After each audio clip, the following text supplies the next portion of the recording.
in the city of Abuja, the glint of power wasn't just in the golden crests of government buildings.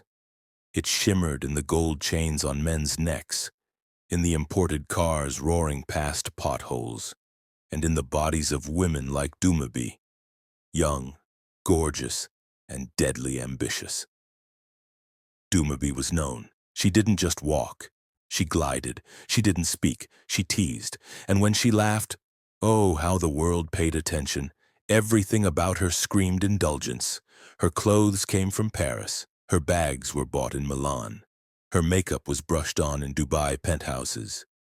She had never seen the inside of an office cubicle, yet her bank alerts arrived more frequently than an overworked civil servant's cough. She had a mantra. I'm just taking back what they stole. With this body, I'm reclaiming public funds one shag at a time. It was a joke that always left her and her circle of city girls in stitches. They sipped champagne and laughed at women running businesses, toiling in law firms, or breaking their backs in hospitals. Let them hustle, Dumebi would say, legs crossed elegantly in the back seat of a senator's Prado. I'm collecting returns for all of us. National service, her lovers, governors, oil moguls, and 2 ex-ministers. She had the contacts, she had the voice, and above all, she had the body, kept sharp and tight by foreign detoxes, trainers from Kenya, surgeries from Turkey. Her Instagram was a sermon in seduction and wealth.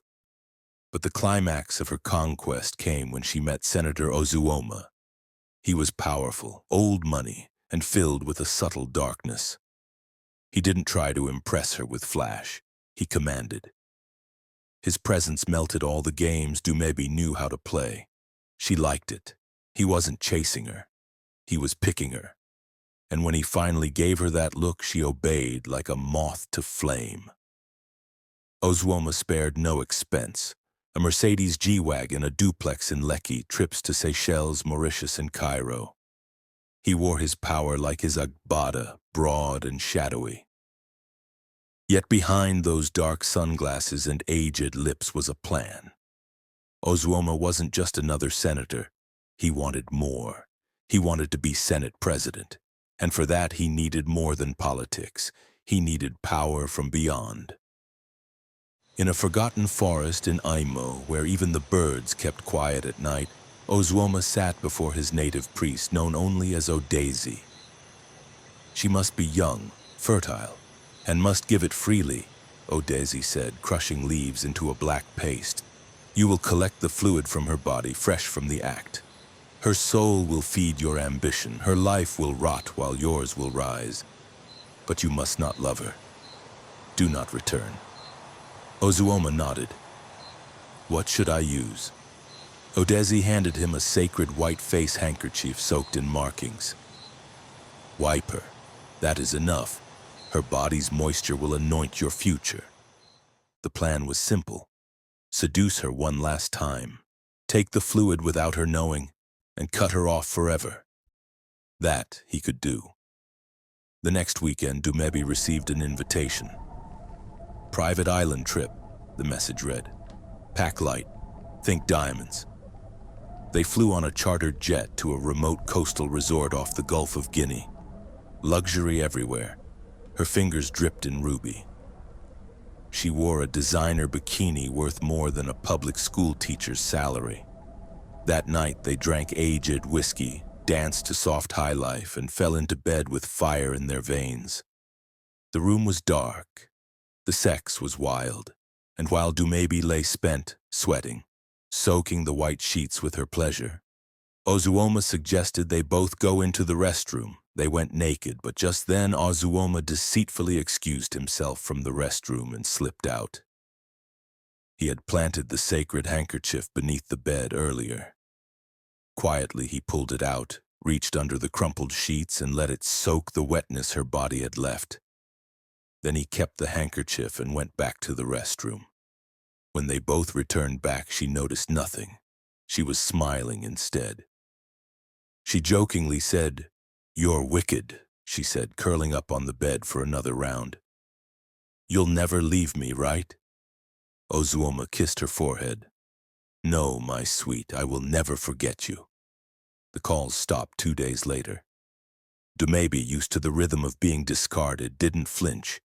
She had gotten what she wanted: money, cars, clout. There were other men, there would always be other men, or so she thought.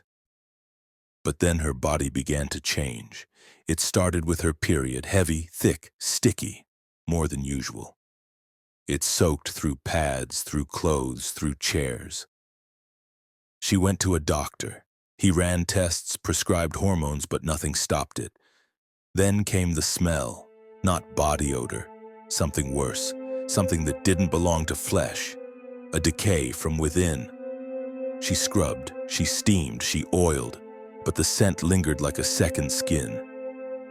She started bathing 5 times a day. Still, the scent stuck to her like a curse. Then came the leaking. It wasn't blood, it wasn't sweat, it was just fluid. Strange warm liquid seeping from her skin, not from wounds, from pores. Her sheets were always wet.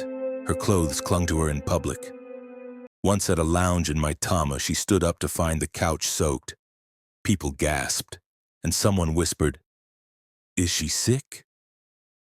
Another said, "She'd a rot."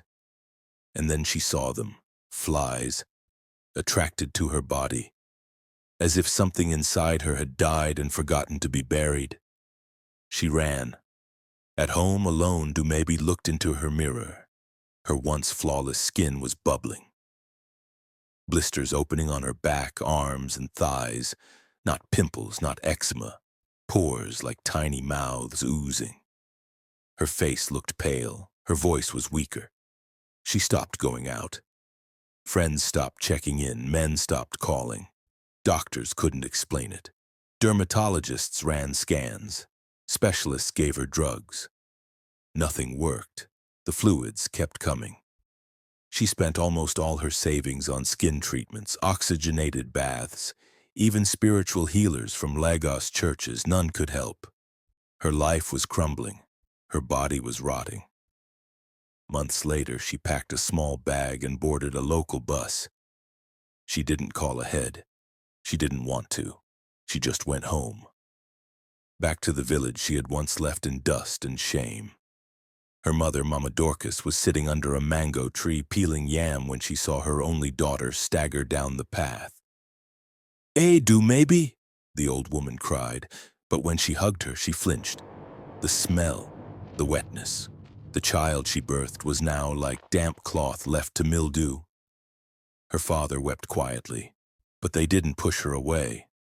They laid her on a mat, cleaned her, prayed for her. And when nothing changed, they went to the village herbalist. The old man squinted at Dumebi. "She's been used," he whispered. He boiled herbs, cracked bones, and sprinkled ashes into fire. "What is it?" her mother asked. The flames turned blue. "She gave her body to a man who used her life to feed his ambition," he said.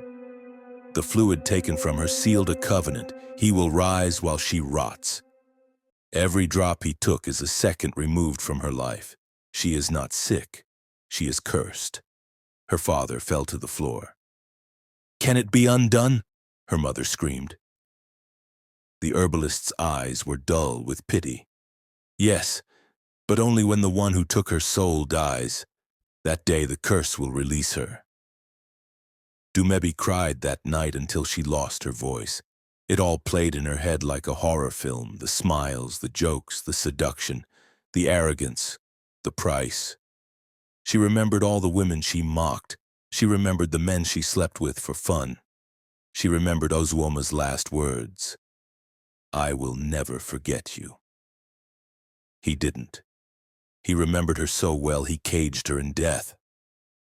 The next morning she heard the radio in her father's shed announce, "Senator Ozuoma wins Senate President election, vows to reform the National Assembly." The tears came again. Dumebi could barely look at herself in the broken mirror nailed to the faded pink wall of her childhood bedroom. Her once glowing skin was now blistered with leaking pores. Her parents boiled bitter herbs, bathed her daily, and prayed aloud like time could be reversed. The whispers in the compound had grown crueler.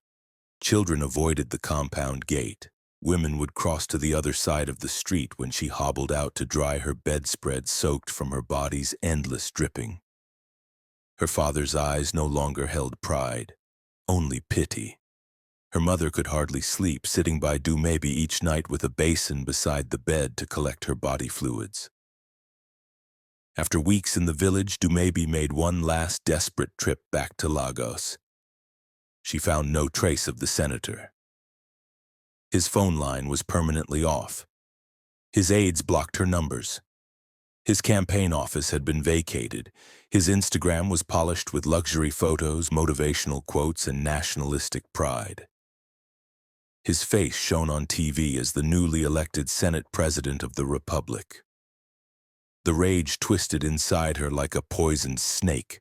She wrote emails to investigative journalists, sent messages to blogs anonymously, and tried to meet a human rights lawyer. None responded.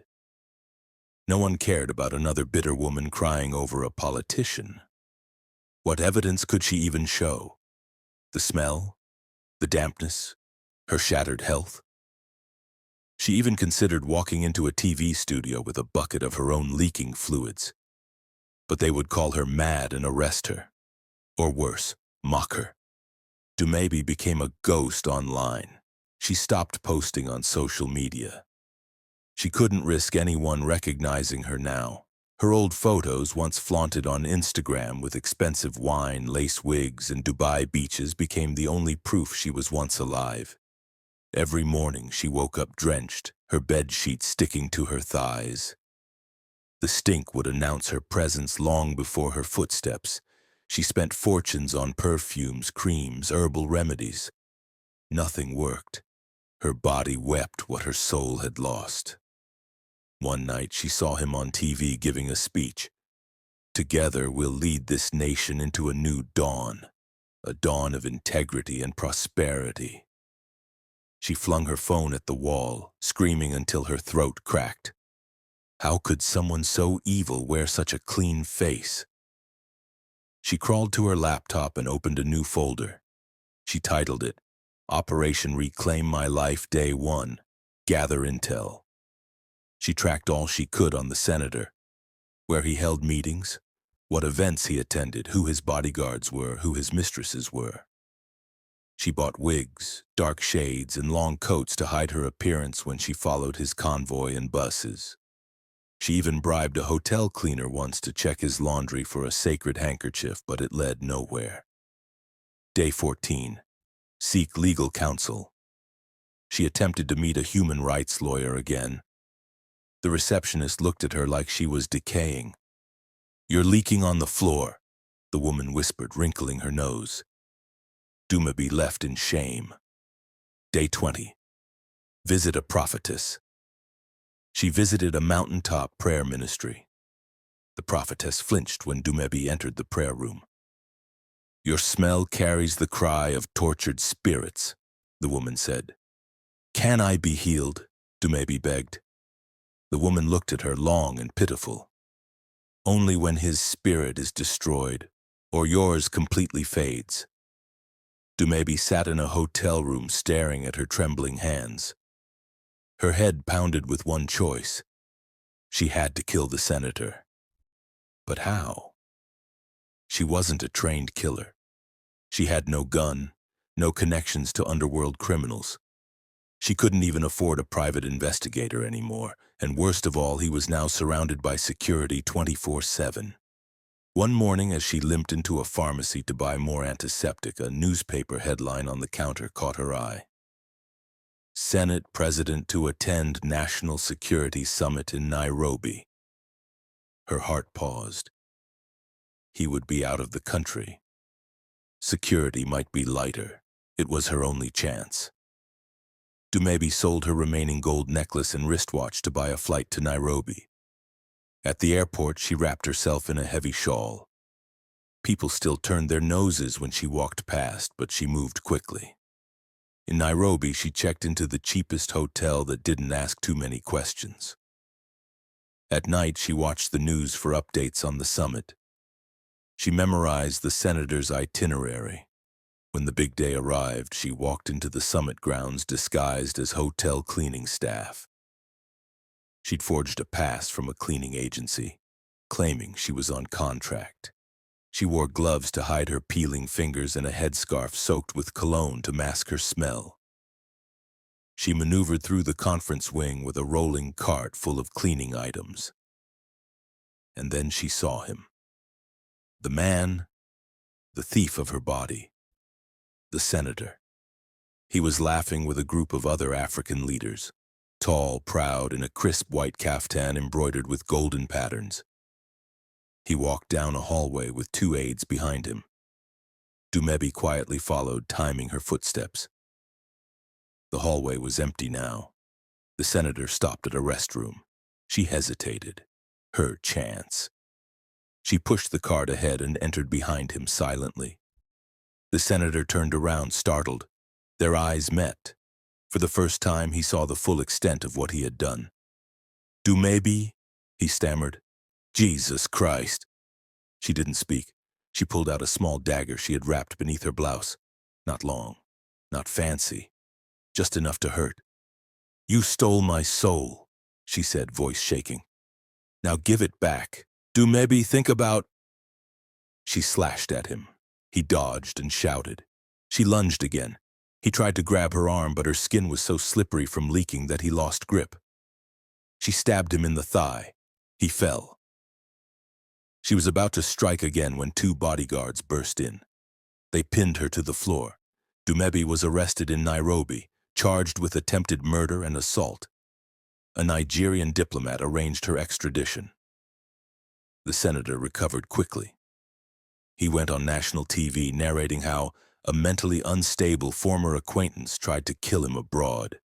The public sympathized. He used the scandal to gain more support, more power. Dumebi was quietly returned to Nigeria. She was detained for weeks before a local human rights group secured her release on medical grounds. But by then, no journalist wanted her story. No one cared for a broken woman who had tried to kill a national leader. In the public's eyes, she was either a mad woman or a bitter ex-lover. Her body continued to decay, her soul dimmed by the day. Now Dumebi lives in a small rented apartment in a forgotten corner of Wari. Her windows are always shut, her phones are always off. She hasn't seen her reflection in months. The bucket beside her bed now fills every 6 hours. Her body doesn't bleed anymore, it weeps. Sometimes she laughs at herself, sometimes she tries to pray. Other times she just writes letters to God, to the media, to herself. None are sent. They end the same way. If he dies, I live. But the senator remains alive, more powerful than ever, and Dumebi is dying. Slowly, softly, dripping away, each hour a little more.